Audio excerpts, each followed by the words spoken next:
دشمن بھی میرے آقا کے کردار کی باتیں کرتے ہیں، دشمن بھی میرے آقا کے کردار کی باتیں کرتے ہیں، اپنے ہی نہیں جو نبیوں کے سرکار کی باتیں کرتے ہیں، دشمن بھی میرے آقا کے کردار کی باتیں کرتے ہیں۔ یہ شوق مجھے مجبور کرے میں ان کے نام پہ بک جاؤں، میں ان کے نام پہ بک جاؤں، جب لوگ کہیں بے طیبہ کے، جب لوگ کہیں بے طیبہ کے بازار کی باتیں کرتے ہیں، دشمن بھی میرے آقا کے کردار کی باتیں کرتے ہیں، اپنے ہی نہیں جو نبیوں کے سردار کی باتیں کرتے ہیں، دشمن بھی میرے آقا کے کردار کی باتیں کرتے ہیں۔ ہر سمت جمال ہے آقا کا، جا کر تو دیکھو مدینے میں، جا کر تو دیکھو مدینے میں، طیبہ کے در و دیوار سبھی، طیبہ کے در و دیوار سبھی سرکار کی باتیں کرتے ہیں، دشمن بھی میرے آقا کے کردار کی باتیں کرتے ہیں، دشمن بھی میرے آقا کے کردار کی باتیں کرتے ہیں، اپنے ہی نہیں جو نبیوں کے سردار کی باتیں کرتے ہیں، دشمن بھی میرے آقا کے کردار کی باتیں کرتے ہیں۔ ایک روز ہوگا جانا سرکار کی گلی میں، ایک روز ہوگا جانا سرکار کی گلی میں، ہوگا وہی ٹھکانا سرکار کی گلی میں، ہوگا وہی ٹھکانا سرکار کی گلی میں، جانا تو ایسے جانا سرکار کی گلی میں، ایک روز ہوگا جانا سرکار کی گلی میں، دل میں نبی کی یادیں، لب پر نبی کی نعتیں، دل میں نبی کی یادیں، لب پر نبی کی نعتیں، جانا تو ایسے جانا سرکار کی گلی میں، ایک روز ہوگا جانا سرکار کی گلی میں، روزے کو دیکھنے کو آنکھیں ہی مضطرب تھی، روزے کو دیکھنے کو آنکھیں ہی مضطرب تھی، دل بھی ہوا روانہ سرکار کی گلی میں، ایک روز ہوگا جانا سرکار کی گلی میں، ایک روز ہوگا جانا سرکار کی گلی میں، آنکھوں کے سامنے آ جائے سب جلوے گنبد خضرا کے، سب جلوے گنبد خضرا کے، جب لوگ ان کے پیارے پیارے دربار کی باتیں کرتے ہیں، دشمن بھی میرے آقا کے کردار کی باتیں کرتے ہیں، دشمن بھی میرے آقا کے کردار کی باتیں کرتے ہیں، اپنے ہی نہیں جو نبیوں کے سردار کی باتیں کرتے ہیں، دشمن بھی میرے آقا کے کردار کی باتیں کرتے ہیں۔ والشمس کہیں واللیل کہیں والفجر کہیں پہ فرما کر، والشمس کہیں واللیل کہیں والفجر کہیں پہ فرما کر والفجر کہیں پہ فرما کر قرآن میں رب تعالیٰ بھی قرآن میں رب تعالیٰ بھی خود یار کی باتیں کرتے ہیں دشمن بھی میرے آقا کے کردار کی باتیں کرتے ہیں اپنے ہی نہیں جو نبیوں کے سردار کی باتیں کرتے ہیں دشمن بھی میرے آقا کے کردار کی باتیں کرتے ہیں دشمن بھی میرے آقا کے کردار کی باتیں کرتے ہیں 100 روپیہ اس طالب علم کو مفتی سلیم صاحب کی طرف سے انعام کے طور پر دیا گیا ہے، وہ آ کر وصول کر لیں۔ اور اب ہم تقریری سلسلے کا پھر ایک مرتبہ آغاز کرتے ہیں، اور اس کے لیے سب سے پہلے ہم دعوت دے رہے ہیں طالب علم محمد رضوان کو، جو عربی دوم کے طالب علم ہیں۔ ان کا عنوان ہے عصر حاضر اور اہل علم۔ السلام علیکم ورحمۃ اللہ وبرکاتہ۔ الحمد للہ لولیہ والصلاة والسلام علی نبیہ محمد وعلی آلہ واصحابہ اجمعین، اما بعد فاعوذ باللہ من الشیطان الرجیم، بسم اللہ الرحمن الرحیم۔ ان تنصروا اللہ ینصرکم ویثبت اقدامکم، وقال اللہ فی موضع آخر ولا تهنوا ولا تحزنوا وانتم الاعلون ان كنتم مؤمنین، صدق اللہ العظیم۔ جب گلستان کو خون کی ضرورت پڑی سب سے پہلے ہی گردن ہماری کٹی۔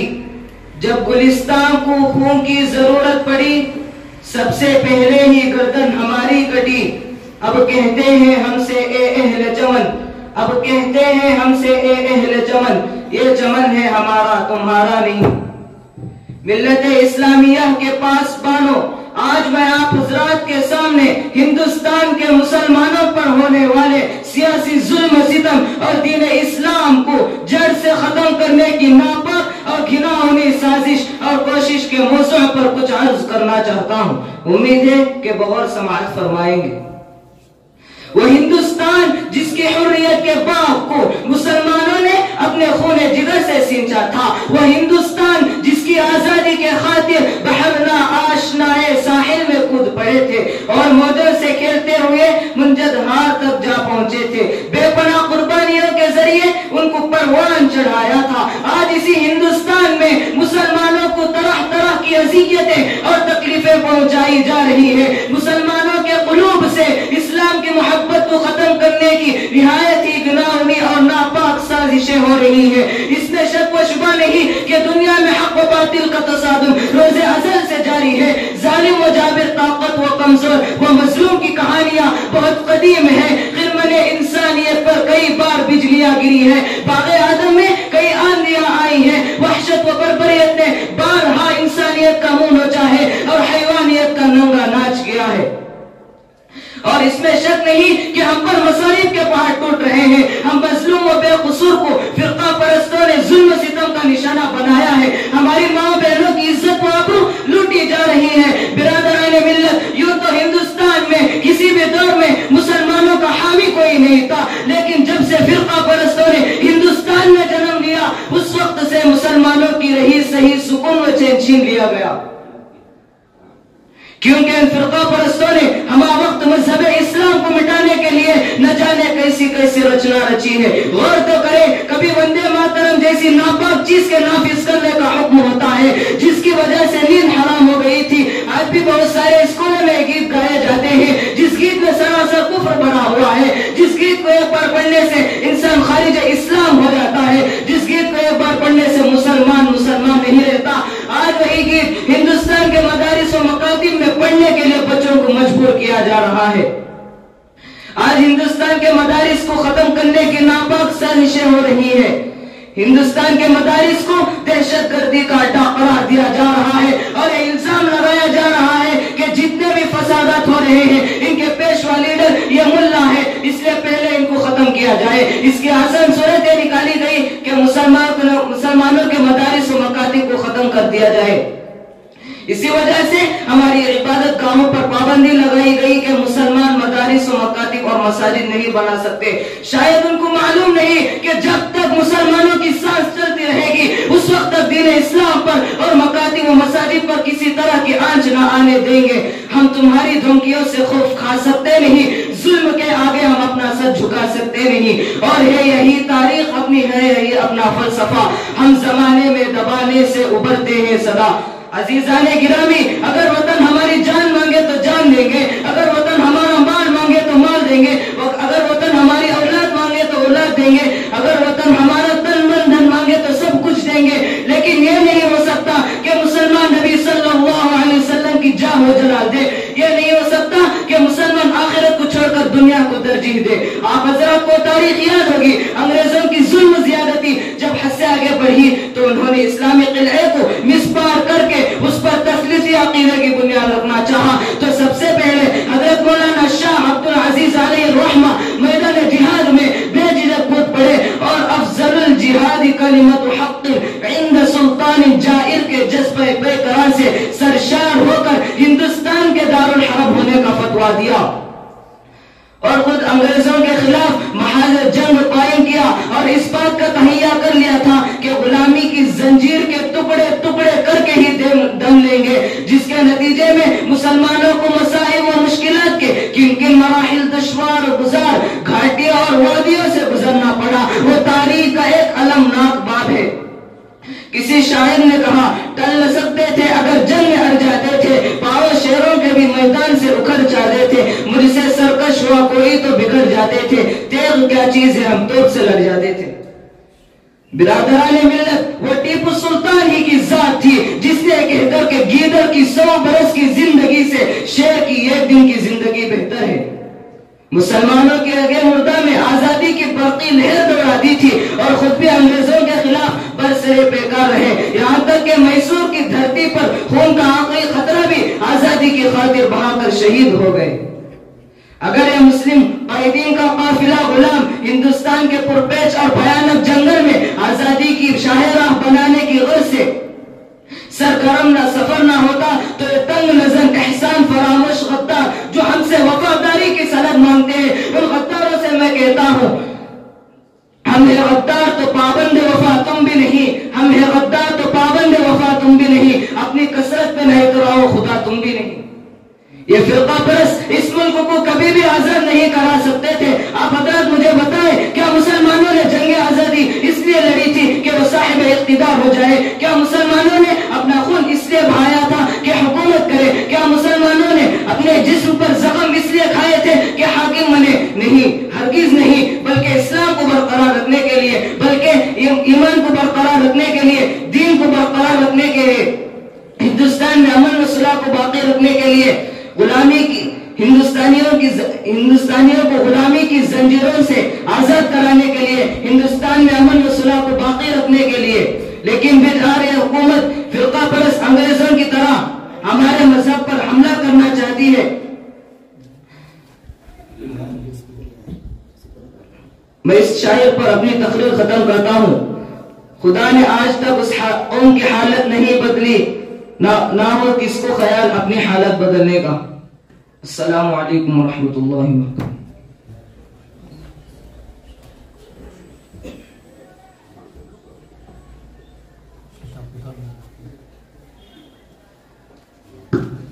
ماشاءاللہ موصوف نے بڑی جرات کے ساتھ اپنے متعینہ عنوان پر روشنی ڈالی۔ سید الحق صاحب کی طرف سے 100 روپے کا انعام بھی موصول ہوا ان کو۔ اب اگلے مقرر ہیں محمد عمیر احمد، یہ جماعت اول کے طالب علم ہیں، جن کا عنوان ہے امپورٹینس آف نالج ان اسلام، اسلام میں علم کی اہمیت۔ موصوف تشریف لائیں اور انگریزی زبان میں تقریر کریں۔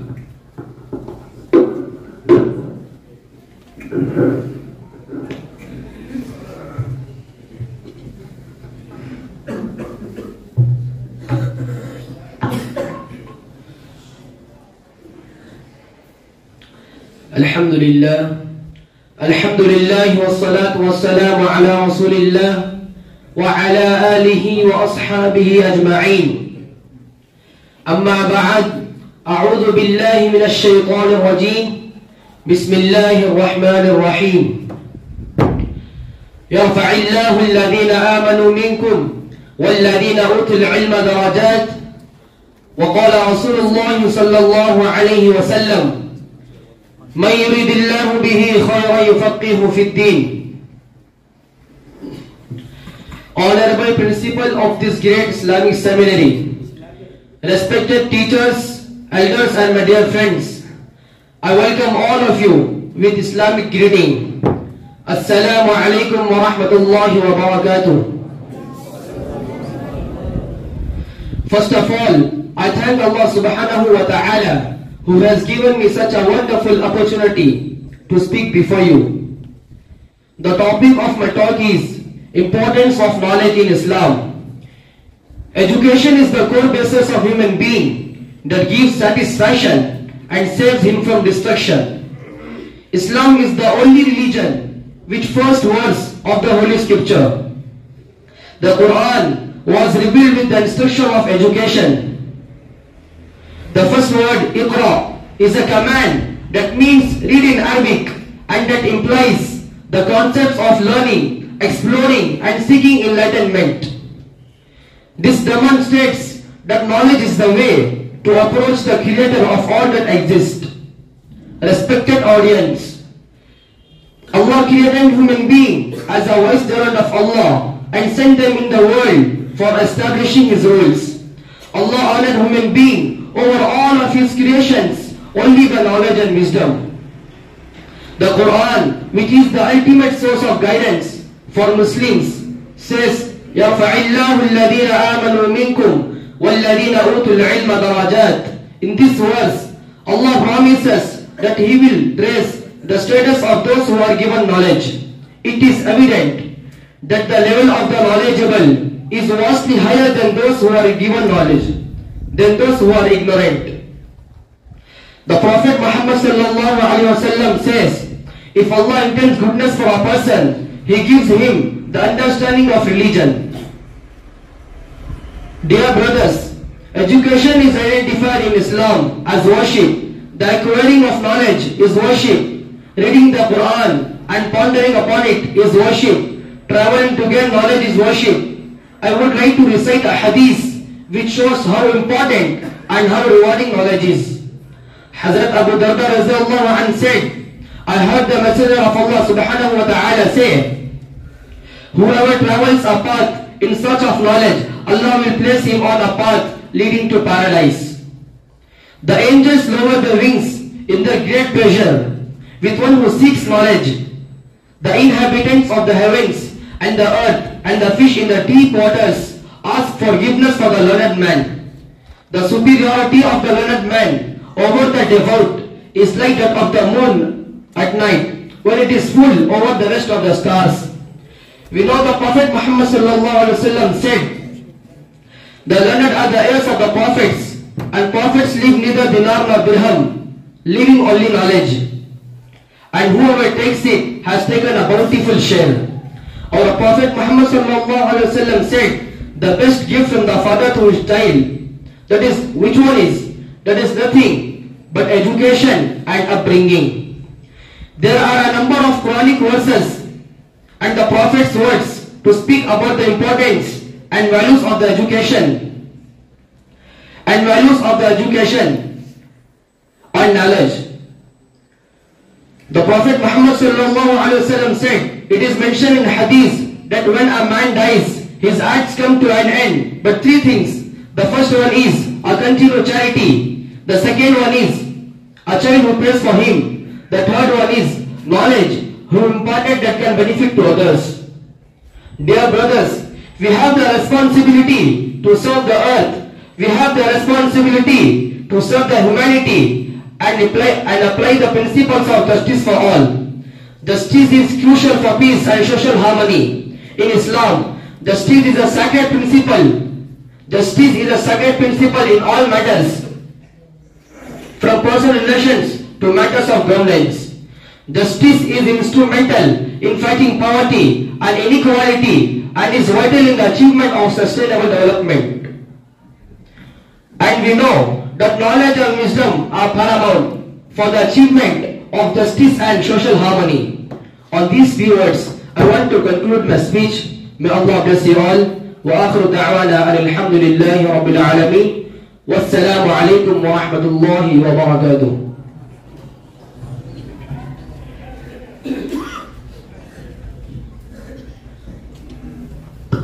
ماشاءاللہ اس انگریزی زبان میں اس طالب علم میں اپنے معافی ضمیر کو ادا کیا اور مفتی سلیم صاحب کی طرف سے ان کو 100 روپے کا انعام بھی ہے، موصوف آ کر لے لیں. اور اس کے بعد بغیر کسی تاخیر کے میں اگلے مقرر محمد معروف کو دعوت دے رہا ہوں، موصوف تشریف لائیں. یہ جماعت ہشتم کے طالب علم ہیں اور ان کا عنوان ہے مذاہب عالم میں اسلام کا امتیاز.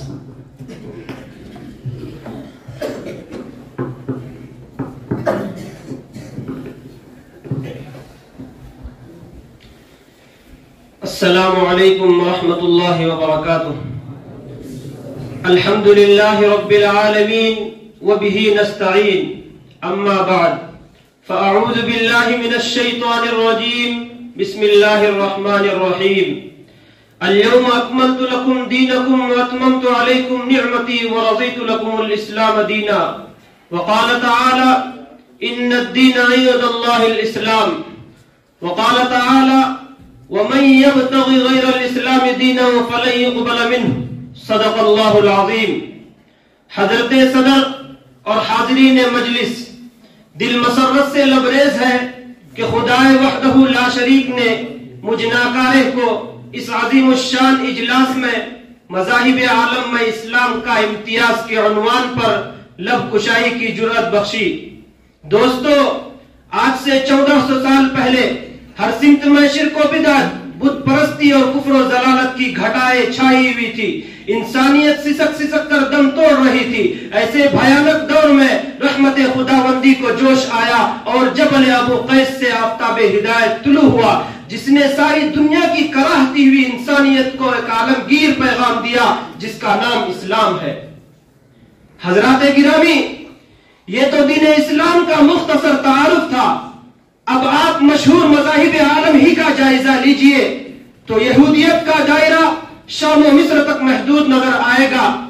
نصرانیت کا دامن فلسطین و حجاز کے بنی اسرائیل ہی پر تنگ ہو جاتا ہے. بودھ مذہب کا پتہ چند ملکوں کے علاوہ کہیں نہیں چلتا. مجوسیت کی وسعت ایران و فارس سے آگے نہ بڑھ سکی. ہندو دھرم کے بھجن کیرتن کی آواز ہندو پاک تک ہی سنی گئی. الغرض ان تمام مذاہب کا تجزیہ کرنے کے بعد معلوم ہوتا ہے ان کی پیدائش جہاں ہوئی وہیں ختم ہو گئی، یا کچھ آگے بڑھ کر ان کے قدم تھکن سے چور چور ہو گئے یا وہیں دم توڑ گئے. لیکن مذہب اسلام کی ایک ہی صدا نے صحرائے عرب میں ہلچل مچا دیا. بت خانوں میں دھوم مچ گئی، شراب کے مٹکے پھوٹ گئے، شیطانی طرز پر ٹوٹ گیا، شراب کے مٹکے پھوٹ گئے، ستارہ پرستی کا چراغ گل ہو گیا. حضرات سامعین، آپ مذاہب عالم کا، آپ مذاہب عالم میں اسلام کا امتیاز، آپ چنانچہ آپ دور حاضر کے نصارہ سے پوچھئے کہ تو نے انجیل سے روایت کی ہے، اس کا راوی کون ہے؟ محترم حضرات، اسلام کے علاوہ دوسرے مذاہب کا معائنہ کریں تو معلوم ہوتا ہے. چنانچہ آپ دور حاضر کے نصارہ سے پوچھئے کہ تو نے انجیل سے روایت کی ہے، اس کی سند کیا ہے؟ خدا کی قسم و قیامت تک اس کی صحیح سند پیش نہیں کر سکتے. یہودی کتاب کی ورق گردانی کیجئے تو بعض مضامین کے علاوہ ساری کتاب مشکوک و محرف نظر آتی ہے. آپ دور نہ جائیے، ہندوستانی کنکر شنکر کے پجاری سے پوچھئے کہ تمہاری مذہبی کتاب کا راوی کون ہے، تو وہ ایک ارجن کے علاوہ کسی کا نام نہیں بتا سکتے. خلاصہ یہ ہے کہ دنیا کی کسی بھی مذہبی کتاب کی سند موجود نہیں ہے. یہ تو صرف اسلام کا امتیاز ہے کہ اس کی کتاب قرآن مجید کا ہر لفظ اور ایک ایک کلمے کی سند آج بھی موجود ہے اور تا قیامت حرف بحرف محفوظ رہے گی. کسی شاعر نے کیا خوب کہا ہے، نہ ہو ممتاز کیوں اسلام دنیا بھر کے دینوں میں، نہ ہو ممتاز کیوں اسلام دنیا بھر کے دینوں میں، وہاں مذہب کتابوں میں یہاں قرآن سینوں میں. حضرات گرامی، اسلام ہی ایک ایسا ہماگیر مذہب ہے جو اپنے عقائد و احکامات کے روح سے بھی تمام مذاہب میں اتنے شان رکھتا ہے. جب ہم قرآن و اسلام کی بنیادی تعلیم کا مطالعہ کرتے ہیں تو قرآن ببانگ دوحل اعلان کرتا ہے انما الہکم الہ واحد، کہ تمہارا معبود و مسجود صرف ایک ہے. لیکن جب ہم دوسرے مذاہب کا معائنہ کرتے ہیں تو کوئی 2 خدا کا قائل، کوئی 3 خدا کا قائل. غضب بالائے غضب تو یہ ہے کہ بعض مذہب میں 33 کروڑ دیوتاؤں کا ثبوت ملتا ہے. اسی طریقے سے جب مذہب اسلام کو احکامات و قوانین کی کسوٹی پر رکھا جائے تو اس نہج سے بھی مذہب اسلام راہ اعتدال پر گامزن نظر آتا ہے، اور اس میں تو اس افراط و تفریط سے یکسر مبرہ و منزہ دکھائی دیتا ہے. لیکن مذہب یہودیت میں اس قدر افراط و تشدد ہے کہ اگر کپڑے میں نجاست لگ جائے تو اسے کاٹنے کا حکم ہے. اس کے برعکس اسلام نے صرف دھونے کی تعلیم دی ہے. یہی وجہ ہے کہ ان ادیان و مذاہب کی وسعت محدود ہے. حالانکہ اسلام کی آمد کو ابھی صرف 1400 سال ہوئے ہیں، لیکن اس کا دائرہ اس قدر وسیع و عریض ہوتا چلا جا رہا ہے کہ ساری دنیا کے اہل مذاہب اس بات سے خوفزدہ ہے کہ آخر اس کی تعلیمات میں کیا حکمت ہے کہ شب و روز اس کے عروج و ارتقاء. ہاں اس میں حکمت ہے. اسلام ہی مکمل ضابطہ حیات ہے، اسلام ہی فطرت بشری کے مطابق مذہب ہے، اسلام ہی زندگی کے سارے مسائل کو حل کر سکتا ہے. اس میں نہ افراط کی لعنت ہے، نہ تفریط کی شامت ہے، نہ اسراف کی اجازت ہے، نہ بخل کی حمایت ہے، بلکہ زندگی کے ہر موڑ پر میانہ روی کا درس اور اعتدال کا پیغام ہے. اس میں عبادت بھی ہے لیکن یہودیت کی طرح شدت نہیں، اس میں ریاضت بھی ہے لیکن نصرانیت کی طرح رہبانیت نہیں، بلکہ معاشرت و یکجہتی کی تعلیم ہے. اس میں معاملات بھی ہے لیکن دوسرے مذاہب کی طرح منمانی نہیں، بلکہ اس کے دستور و قوانین میں اخوت و ہمدردی کا درس ہے. لیکن نصرانیت کی طرح نہیں، اتنی نرمی نہیں کہ اگر کوئی ایک گال پر تماچا مار دے تو دوسرا گال بھی بڑھا دو، بلکہ اسلام نے جزاء سیئۃ مثلھا کی تعلیم دی ہے. فرزندان اسلام اس سطح خاکی پر ہر دور میں نئے نئے مذاہب آتے رہے ہیں. کسی نے قوم پرستی کی تعلیم دی، کسی نے وطن پرستی کا درس دیا، کسی نے رنگ و نسل میں امتیاز کو مذہب قرار دیا. مگر جب اسلام آیا تو اس نے قومیت، وطنیت، خاندانی عصبیت کی جڑوں پر تیشہ چلا دیا. عرب و عجم، قوم و نسل کو بالائے طاق رکھ کر ساری دنیا کو انما المؤمنون اخوہ کا پیغام دیا.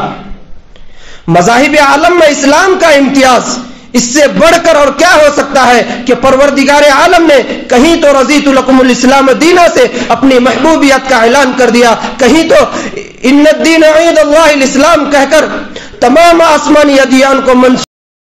خداوند قدوس نے قیامت تک کے لیے ایک ضابطہ بتلا دیا، ومن یبتغی غیر الاسلام دینا فلن یقبل منہ، کہ جو کوئی اسلام کے علاوہ کسی دین کو تلاش کرے گا تو اس کا وہ دین ہرگز قبول نہ کیا جائے گا. محترم حضرات، خلاصہ یہ ہے کہ اسلام کے جس گوشے کو لے لیں اور مذاہب عالم سے موازنہ و مقابلہ کریں تو اس کا ہر پہلو ممتاز و منفرد نظر آئے گا. اللہ تبارک و تعالیٰ سے دعا ہے کہ اللہ تبارک و تعالیٰ ہم سبوں کے دلوں میں اسلام کے عظمت و تقدس کو بٹھا دے اور اسلام کی سربلندی کے لیے جینے اور مرنے کی توفیق عطا فرمائے. میں اپنی تقریر کو اس شعر پر ختم کرنا چاہتا ہوں. موسم کے بدلتے ہی بدل جاتی ہے آنکھیں، موسم کے بدلتے ہی بدل جاتی ہے آنکھیں، یاران چمن بھول گئے نام ہمارا. وآخر الدعوانا الحمدللہ رب العالمین.